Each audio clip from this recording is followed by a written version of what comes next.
अभी बच्चों आपको पैसिव की प्रैक्टिस करवाने से पहले उम्र में सवाल लेता हूं। 2 मिनट में ना मैं आपको 3 गुर बता देता हूं अंग्रेजी, अगर आपने सीखनी है तो उसके 3 गुर लिख लें।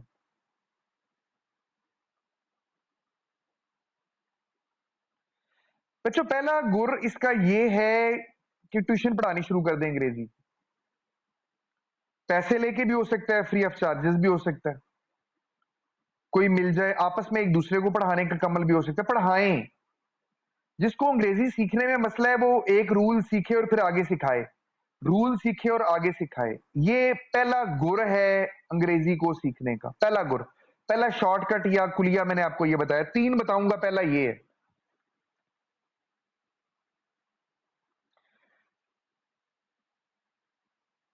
दूसरा इसका फार्मूला या दूसरा इसका जो गुर है वो ये है कि जो आप एक दूसरे को मैसेज करते हैं वो अंग्रेजी में करें। जो एक दूसरे को मैसेज, मसलन मैं आपको मैसेज करता हूं कि मैं क्रिकेट खेलने जाऊंगा, तो बजाय ये लिखने के जो हम उर्दू में लिखते हैं कि मैं क्रिकेट खेलने जाऊंगा, MAIN मैन, क्रिकेट खेल, आप इंग्लिश में पूरा लिखें, I will go for playing cricket.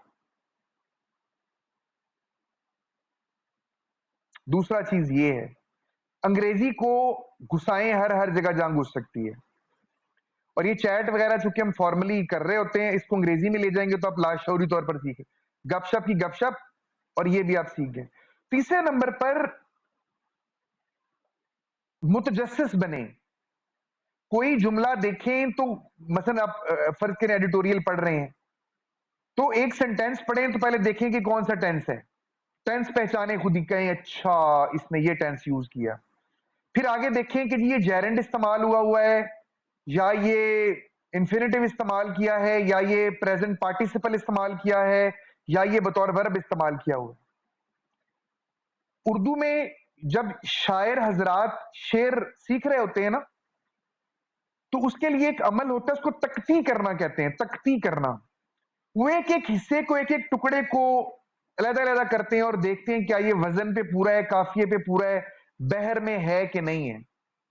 अंग्रेजी के बीच में जब तक आप ये तख्ती करना नहीं सीखेंगे आपका काम नहीं होगा। तो जो जुमला पढ़ें, सबसे पहले उसका सेंटेंस स्ट्रक्चर समझें कि सेंटेंस स्ट्रक्चर क्या है, उसने कैसे बनाया है, ये जुमला कैसे बनाया है। ठीक है।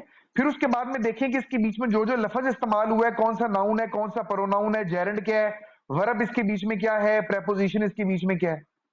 अच्छा, फिर एक जो ज्यादा सियाने बच्चे हैं ना, वो एक काम और भी कर सकते हैं, वो ये कि वो ये सोचें कि यार अगर यही मैसेज मैंने किसी और तरीके से या किसी और सेंटेंस स्ट्रक्चर के साथ कन्वे करना हो तो मैं कर सकता हूं कि नहीं कर सकता। तो आप इस तरीके से इन 3 फार्मूलों पे अमल कर लें बच्चों, अल्लाह ने चाहा तो आपकी अंग्रेजी जो है वो लाशौरी तौर पर बेहतर होनी शुरू हो जाएगी। उमर आप सवाल करें।